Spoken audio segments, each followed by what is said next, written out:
All right. Welcome, everyone, to Quality Best Practices from Grain to Glass. Appreciate everyone signing up for this, and hopefully today you'll learn some best practices from my background, spending 15 years of my life in quality management and the profession itself. So moving on to a little bit of background on myself. So currently I'm the head brewer of Sapporo-Stone Brewing in Richmond, Virginia. We're producing about 300,000 barrels annually. Currently have a team of 21 brewers. Background on myself, so education-wise, degrees in chemistry, industrial management, pharmaceutical science, certified Cicerone, black belt. I spent a lot of my career focused on process improvement. I also sat on the education committee for the MBAA, the Master Brewers Association, and then actually started my career in research and development. Moved to quality shortly thereafter, and spent a total of about 15 years in quality at various places, and then now in operations as basically head of operations. Interestingly, as far as distilling, so I've spent time before this position as the U.S. quality director for Wild Turkey or Campari, and that's where we're going to draw a lot of our best practices from today.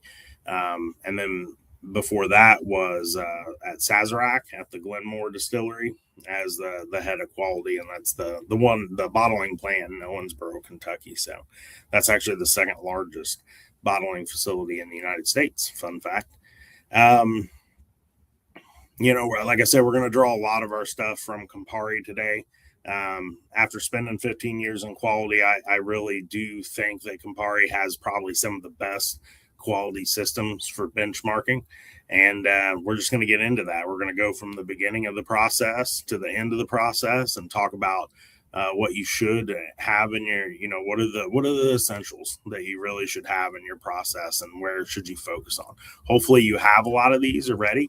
Maybe you'll learn a few things that you don't have or things that you should focus on. So let's go ahead and get into it. So why is I should say too, if you have any questions, feel free to put it in the chat. I will monitor the chat on the side as well. If you don't have any questions, and you want to contact me later, that's fine as well. I'll probably go through the presentation and then I will look at the comments at the end if that is okay. So first of all, why is quality important? Well, quality is how your customer perceives you ultimately. And I think that's super important. It's not from an operational standpoint. I've spent 15 years in quality, and what that means is 15 years of fighting operations managers typically and trying to explain why quality is important. And quality is all about the consumer. A lot of companies just see it as an added cost. Maybe it's something you have to do from a regulatory standpoint, but it's really a lot more than that. It really is what gives you a competitive advantage at the end of the day. It's what your consumer is going to see you as being on a shelf. When you go to a liquor store and you pick up a bottle, that's what your consumer doesn't see all the work that goes on behind it. That's their first impression, and first impression's everything, as we know.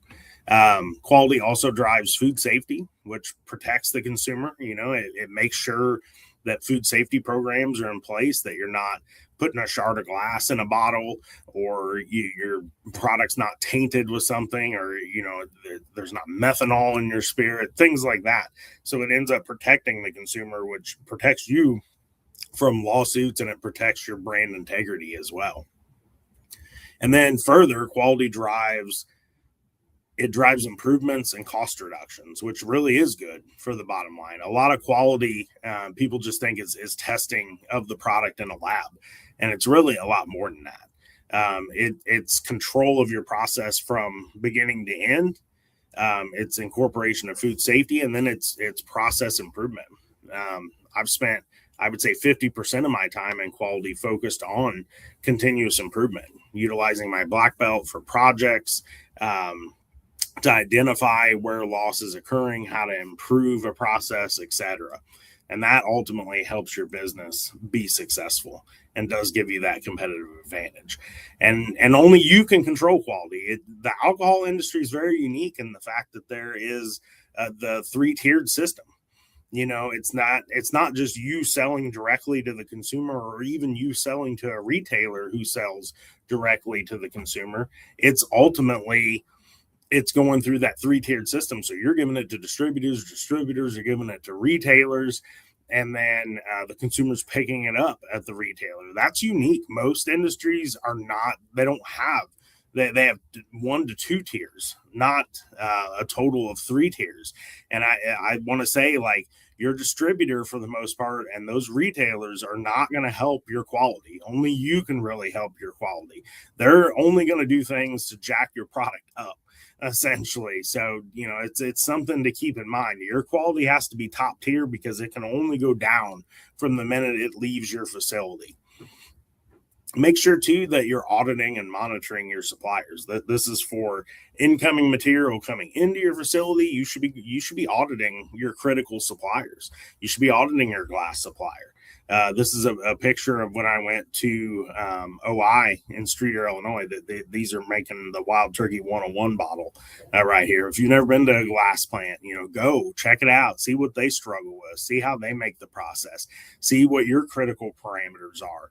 And, at the end of the day, what is monitored improves. And that's totally true. I've seen suppliers improve their quality just because I'm going and auditing and looking at their process and forcing their hand a little bit, if you will. So that is ultimately what gives you a great competitive advantage. So what are pillars of a good system? We've kind of covered some of these, but I think it's customer focus. That's your primary objective at the end of the day. It's leadership. You need buy-in from the top down. Otherwise, it's just not going to work, right? Incoming inspection verification of materials is important. Then you control your process, which is your data collection, trending, specifications, standard operating procedures.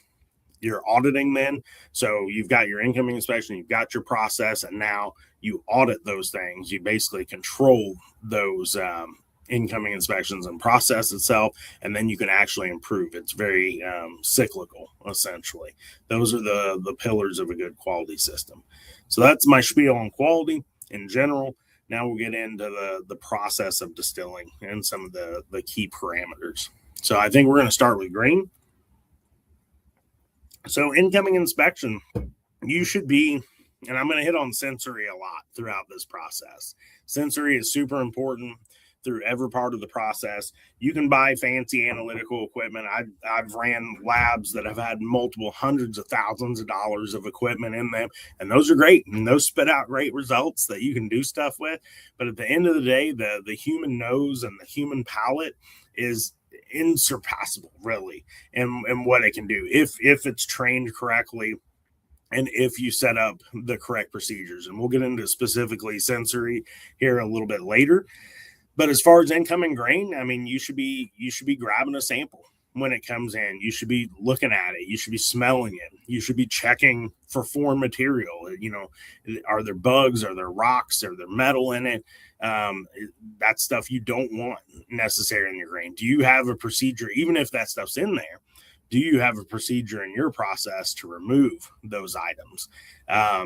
Specifically for corn, like we had a UV light at the distilleries that I worked at, and that's looking for mold identification, specifically aflatoxin. But are you doing mycotoxin testing? There's more than just aflatoxin. There's DON and VOM, and I believe there's others as well. The best thing here, you can order a test kit for yourself to do this. I would recommend just sending a sample out once in a while. Doesn't have to be every sample, but take a sample each quarter or every 6 months or at least once a year and send it to a third-party lab and get this testing done, just to make sure that this is essentially a highly toxic mold that could carry through. It's not proven that the distillation process actually removes some of these toxic molds. So it's a good idea to know whether it's in your grain or not. Do moisture analysis. I've always said, you want to pay for the grain and not the moisture that's in there. So make sure your grain is meeting a certain moisture. Do a starch test. Understand, how much extract can we actually get out of this? This is good for yield analysis at the end of the day. Monitor your C of A's. I got a little breakdown here that I put in for the difference between brewer's malt and distiller's malt and some of the things that we're looking for. Diastatic power, protein, moisture, they're a little different. Obviously, in distilling, you're really trying to maximize yields for the most part, versus brewing, you're trying to get a certain nuance of a mouthfeel. You're trying to meet a certain RDF or real degree of fermentation that provides either a drier or softer mouthfeel. So brewing is a little bit different and more nuanced on the mashing side of things versus distilling. But I think that's interesting nonetheless to understand. You should understand these differences on your C of A and what these values mean. So audit your C of A's, audit lot to lot variation, and then audit your storage. I've seen a lot of different silos in my time. I've seen metal silos, concrete silos. Old concrete silos can crack and let in moisture over time, especially in where weather's cold and hot and it alternates like Kentucky. So make sure you understand and you're auditing your storage vessel, and make sure you're looking at pest control, things like that as well. So that is grain in a nutshell. Incoming inspection on packaging materials. So determine the sample size that's right for you. Some people don't do this at all. I've seen large corporations not even have an incoming inspection program, and that's okay. But you don't know what you don't know. You can rely on your supplier's C of A only. That's an option, but I would still pull at some frequency. It doesn't have to be every single lot that you receive. It doesn't have to be, 500 samples. It doesn't have to be necessarily statistically significant, but I think you should pull something and measure against the specifications. Is your supplier delivering what they said they're going to deliver? That's what you're checking here. So for bottles, inspect for cracks and chips and inclusions, inspect the bottle code. Suppliers will put a bottle code on there somewhere, usually in UV style ink that is kind of hard to see. But you should check this from a traceability standpoint. If you ever had a recall for any reason, I hope you don't, but if you ever did, you better know what lots are going in and to be able to trace that down and have full traceability. Check your height, your diameter, your ovality, your wall thickness. And again, this is highly detailed stuff that you're maybe not concerned with. This is for operations that are usually much larger, where these little variations will cause hiccups in your process. If you're smaller, that's not necessarily going to be the case, but I'd still pull a bottle once in a while and see if they're delivering what they say they're delivering. But check your cartons, check your external packaging. Does the artwork meet your standards that you set out? Are the colors correct? Is the art correct? Is it free of scuffs and scratches? Things like that. Things, again, that's what the consumer is going to see on the shelf. Check your corks. Corks are a big one at Wild Turkey. Wild Turkey is kind of famous for broken corks historically. There's a few different reasons for that. I mean, they chose to use natural cork for several years. And natural cork looks great to the consumer, but it's really a pain to manage. You have to make sure your storage conditions are specifically between 55 and 70 degrees. Otherwise, you're going to have stability issues with that cork. Does it fit within your bottle? Natural cork's going to shrink and expand. So that, should you go with an agglomerated cork or a synthetic cork? If you can't manage those storage conditions, then you probably should consider something that's agglomerated or synthetic. Look for sensory defects. Natural cork also is subject to TCA. or cork taint. So there's actually a soak test that you can do with this. You can take a sample of cork and then put it in raw distillate and let it soak for a while, and then pull it out, and you can do sensory on that liquid to see if it's going to be there. What you don't want is to have corks that have TCA and you don't know about it, and then you put a product that you've worked really hard on in that bottle, and that little bit of cork is going to ruin that entire bottle, and the consumer will probably never buy your product again. So I think it's definitely worth checking and worth considering your cork material. Moving on to grain milling and mashing. So how well is your mill performing? Are you using what type of mill are you using? Are you using a hammer mill? Are you using a roller mill? Are you doing sieve testing to determine what particle size is coming out of that mill? Again, sensory is a good, you're looking just to smell, just look for variation. The best thing with sensory is just to understand where your baselines are and monitor for variation. You'll be able to pick it up sooner than later. I mean, you should be able to set in your facility. You should know all the smells in your facilities. You should know all the sounds in your facilities and what those mean. So what you're looking for is variation and differences. Making sure, I'm sure you've all seen this by now, but enzyme activity in your mash, is it optimized for beta amylase versus alpha amylase? The sweet spot is typically between 148 and 158 Fahrenheit. Monitor your pH. pH specifically of a mash should be between 5.2 and 5.6 ideally, so slightly acidic, targeting maybe 5.5 for optimal enzyme activity. The maltsters have worked really hard to make those enzymes naturally active in your malt, so make sure you're optimizing that by controlling your temperature and your pH. So typically too low, if you go too acidic, you're just going to get poor yields. And too high above that 5.6 mark, you're going to extract extra tannins that are going to create off flavors potentially in the product. And then, you're going to add enzymes as well. Not the natural enzymes in the malt can really do everything. So you're probably going to add some enzymes, but are they working? Do you know that they're working? So optimize your enzyme type and amount. Again, understand your grain that's coming in. Is it high in alpha amylase or is it high in beta amylase? Which type of enzyme do you need more of? Using the same cocktail of enzyme may not always be the best choice. You have to understand what grains are coming in. We adjust here at Stone. We'll look at the C of A's and we'll adjust our enzyme addition based on what's going on lot to lot.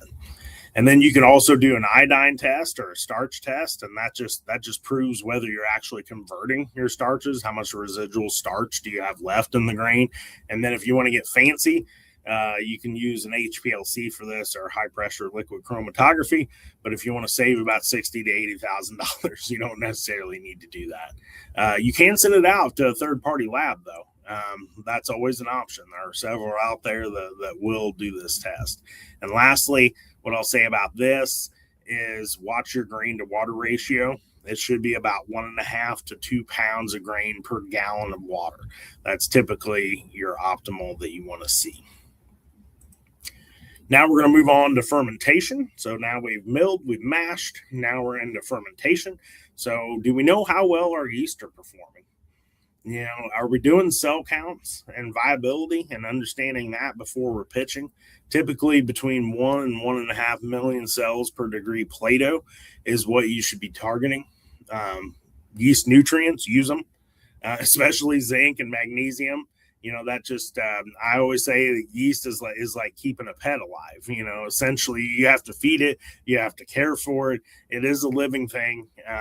And you have to consider how you're feeding it, how you're treating it, and all that. If you're stressing it out with high gravity, if you're not giving it enough nutrition, it's not going to perform as well as what you would want.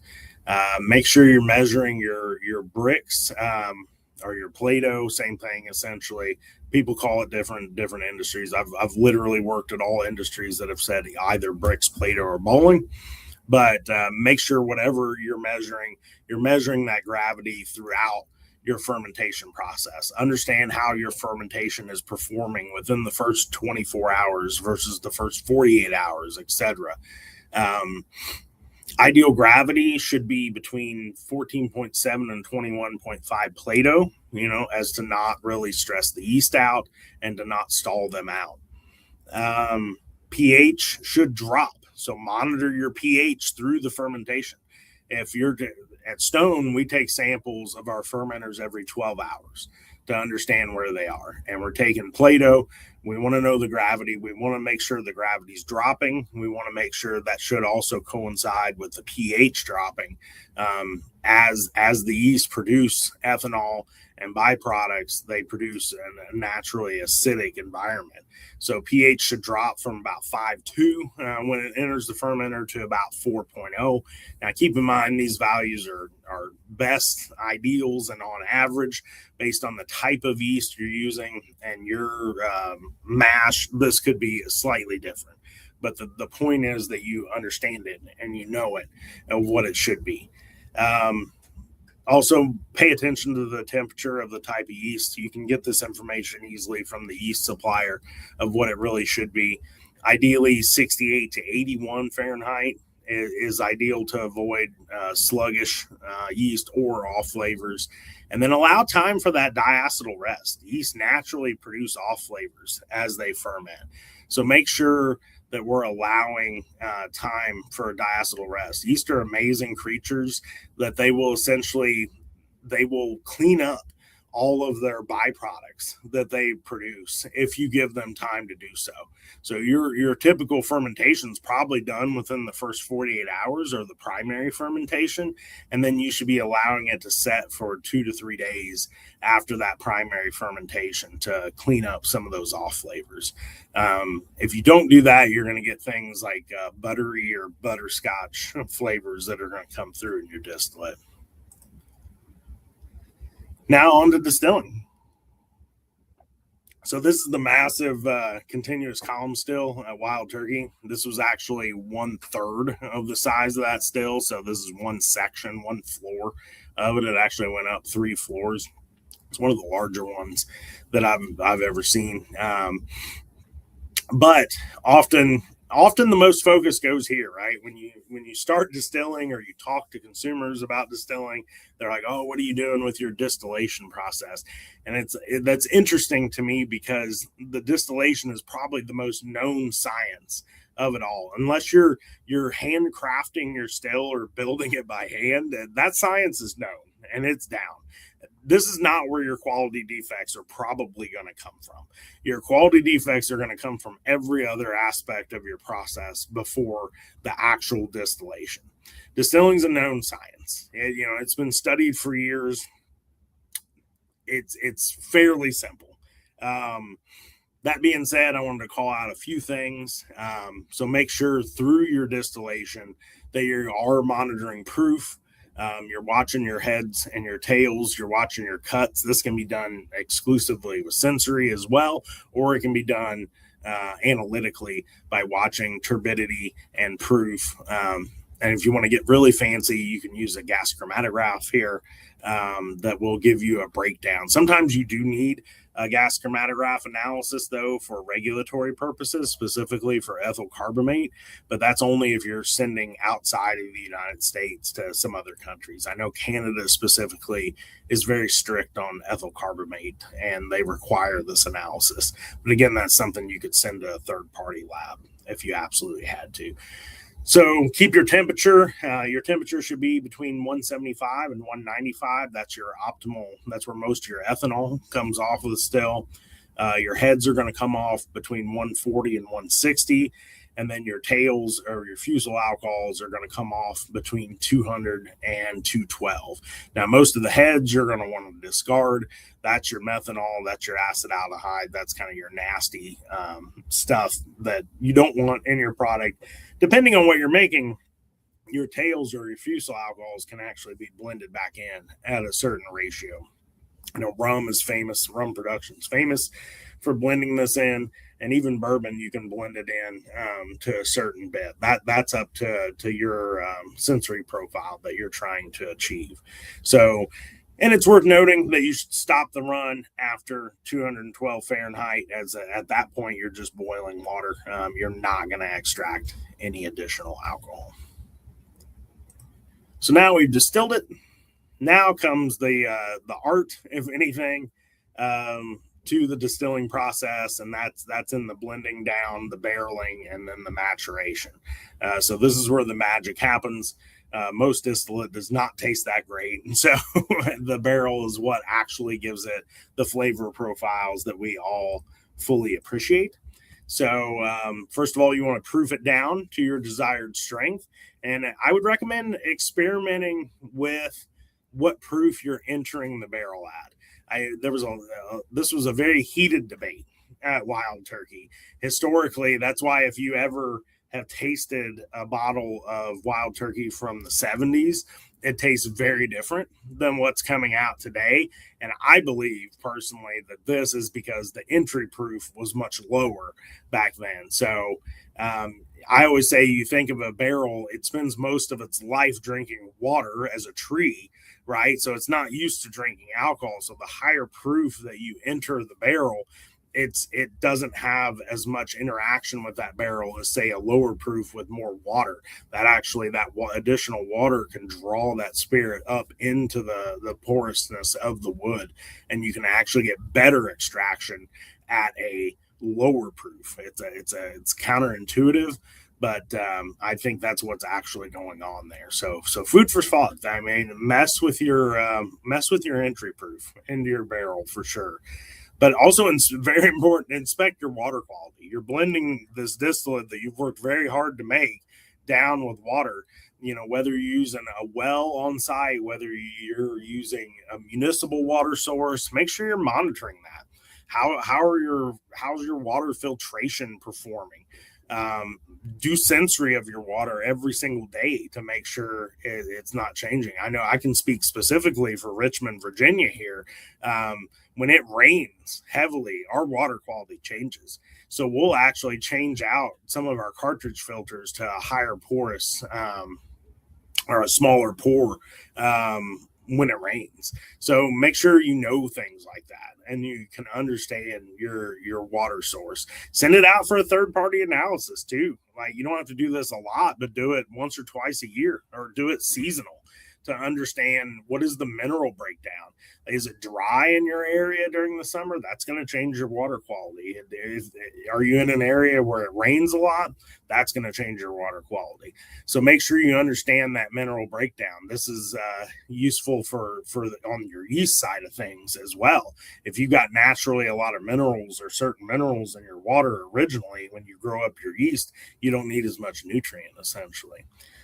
So interesting don't skimp on your water analysis. Inspect your cooperage. Understand where your barrels are coming from. Ask them to come visit. See a barrel being made. See that process of charring and toasting, and it's quite interesting. Understand what their critical parameters are. What are they looking for? What should you be looking for on an incoming barrel? Inspect your incoming barrels. Is the char level what you expect or what you want? Is it a 3 or a 4 or whatever you're trying to get out of your system? Are the barrels arriving wet or dry? Are they musty? Have they been sitting around for a while? Maybe those are flavors you don't want. So again, just smell your barrels when they're coming in before you fill them. And then this is big. I got into while I was leaving Wild Turkey was the rickhouse design. First of all, do you need a rickhouse or do you want a rack house? Do you know the difference? Like, a rack house is typically when the barrels are standing upright. There's a lot of theory that when a barrel is setting down, that liquid lowers and the liquid is never touching that top cone essentially of the barrel for its entire life, unless you rotate the barrel, as opposed to when you stand a barrel up, you're getting the natural porous action of the wood. That's the capillary action is actually carrying it up the entire barrel. So something to think about. The traditional laying down of barrels in a rickhouse may not be the most optimal for your process. I've seen a lot of new distilleries go into a rack house design. Monitor your temperature and your humidity and your wind, weather effects, all that matters. How much are you going to open your windows and allow airflow through the rick house? That allows for additional evaporation and esterification that happens in the barrel. How that rick house is literally set on your land. Is it on a hill where it's windy? Is it down in a valley? Does the sun rise on a certain side? Does it set on a certain side? All this matters but what you can do is put in temperature and humidity monitors on each floor of your houses and really understand how it's varying. This helps you for blending later on. Of course, you're going to do sensory on all this, but this could help you understand, and you could pair your sensory analysis with that data and understand what is really optimal for your process. I could give an entire presentation over just this piece right here. It's so critical to the process in general. So now we are going to get into sensory. So again, like I said, and I've said this already, but it starts with the grain. It starts with, then it moves to the mashing. You have to understand your water. You have to understand your fermentation. You look for changes. I remember we had, 21 open top fermenters at Wild Turkey, and I would walk through there every day, and I would just smell what the room smelled like. And I could tell if fermentations were going the way they should after a while. Also, taste your raw distillate. Make sure you have a sensory program around your raw distillate and that you understand what's going into the barrel. What you need to understand what's coming off the still, what's going into your barrel, and then how it's aging over time. This is a picture of our sensory room at Wild Turkey. It was quite extensive to go through all these samples. But we would essentially pull at Wild Turkey. We pulled every 3 years. And we would go through and randomly pick rick houses, and we would randomly pick different floors. And we wanted to understand how the product was aging over time. And then we would log all this data, and we would use that data later on for driving blending decisions and things like that. So do timed pulls. Your process is going to be different. You might want to pull your process and pull your product in a couple years. Your product may peak in 2 to 3 years, or it may take 8 to 10 years to peak. Every product's different. Every mash is different. The point is that you understand that variation. So what is the best time to pull? That's up to you and your process and your data. What is your data telling you? And then run sensory on your final bottle analysis as well, because at this point you might do some kind of rough filtration or chill filtration or whatever have you. So you got to understand how it changed based on that too. Make sure you maintain a standards and benchmark program. I've highlighted this specifically. So how do you know what good is? One person could evaluate this and say, well, I think this is good and this one's bad. How do you know the difference? Maintain an agreed upon benchmark. So you should have multiple people at your company say, okay, this equals a 5 out of 5. This is a 3 out of 5, for example, and then maintain that standard, something that you can always go back to and calibrate your nose, essentially. Because you can see by this table right here, you're going to get fatigued going through all this, and you're going to get confused on what good and bad really is. So it's always good to go back to that standard and be like, okay, that's what good is. This is X, Y, or Z compared to that. Super important.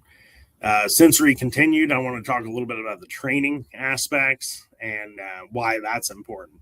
So there's multiple flavor compounds that are produced in barrel aging. You could literally give a whole presentation on that as well. But there's multiple compounds that are produced, so it can confuse your nose for sure. But I would recommend having a trained panel. Some companies are small. Maybe there's only 1 or 2 people that are doing this, and that's fine. But you still should undergo training. So I would recommend starting at the 5 basic senses and understand that some people are bitter blind and things like that. Some people are actually blind at some of these senses. Bitter blindness is one of the common ones that people deal with. They literally cannot taste it unless it's at an excessive level. So make sure you understand that there's standards out there that you can buy or you can make up sour sample. You can use vinegar. You can use, caffeine's typically used for bitterness, like pure caffeine that you can order. Salt is obviously, table salt, sugar for sweet, but make solutions at different levels and make sure people can actually detect all these 5 different things. That's where I would start. Then I would understand faults. Make sure you understand faults. So you can order sensory fault kits for your industry specifically. They make them for wine, they make them for bourbon, spirits, beer, etc. So order these fault kits and become familiar with, okay, this is acetaldehyde, this is diacetyl. Know what those are like, and so that you can look for them in your product. And then finally, this one might seem obvious, but do brand identification. If you have several different brands, can you detect what they are? Can you do it blindly? I mean, that's very interesting. At Wild Turkey, we only had 2 different mash bills, but we had like 10 different products. And only the best people on our panel could essentially discern all 10 of those products blindly. But understand what your product and what your brand should be like. Establish that benchmark so that you know if you're experiencing variation over time. And practice. You only get better with sensory the more you do it. And it's just the way it is. And it's like most things. I mean, it's just practice. If you want to get real fancy too, you can do challenge testing against spike samples. We used to do this when I managed multiple facilities at Sazerac. We would actually do a round robin style testing. So we had a central lab that would spike certain samples. We would have a control and then say 5 other samples, and 2 were spiked and 2 matched the control, or 3 matched the control. And then your job was to detect which one did not match the control. And we would send this out to multiple different locations and make sure everybody's essentially calibrated at the same time. So that's more of an advanced sensory, and if you have multiple facilities to worry about, but gives you something you can challenge yourself with, and retrain too. The training is not a one-time thing. We here, even at Stone, will train annually. I'll have to go back through brand recognition, back through fault analysis, because your nose and your palate can change over time, and it can be affected by many different things.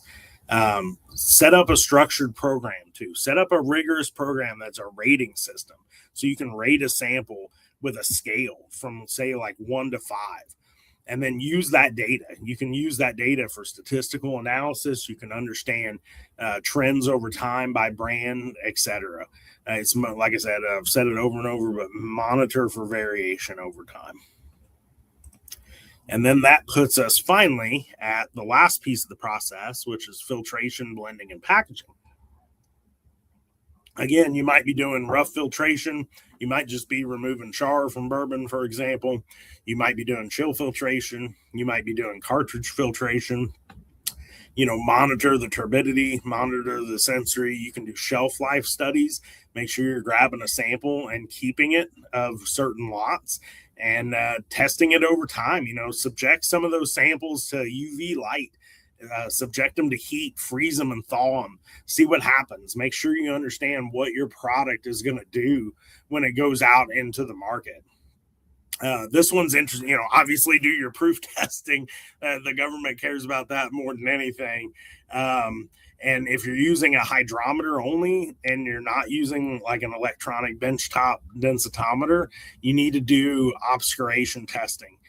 This is super important for the TTB. If you ever get audited by the TTB, they will ask for this specifically. I speak from experience. Monitor color, turbidity, do a debris check. This doesn't have to be every bottle or every lot even, but grab a random bottle and filter it out. Make sure there's no debris in there. Monitor your fill height, your cork fit. If you have a screw-on cap, make sure you're doing torque checks to make sure you're not over-torquing or under-torquing for leakage in the market. Check your label placement. Make sure it's free of scuffs. Do shipment testing. Take a case and Worst case, there's standardized testing for this. There's shaker tables that are calibrated and whatnot. But you can also take a case and just throw it in the back of your car and drive around like a consumer would, right? And do that for a month and then see what happens. And that's going to drive, maybe you need a different caliber of cardboard. Maybe your partitions need to be different in your case. Things like that. Do practical testing. Like I said, outer case and bottle fit, transportation stress test. Is your glue holding up on your box that you're putting on there? Things like that. And again, I can't stress this enough. This is what the consumer is going to see. Everything that we talked about up to this point is a mute point versus what the consumer is going to see on the shelf. This is your first impression. So it's really up to you to get it right. And that is best practices from grain to glass. I really appreciate everybody here. Let's see if we've got any comments. Nope, nothing on the live stream. So if you're watching this later, please feel free to reach out to me.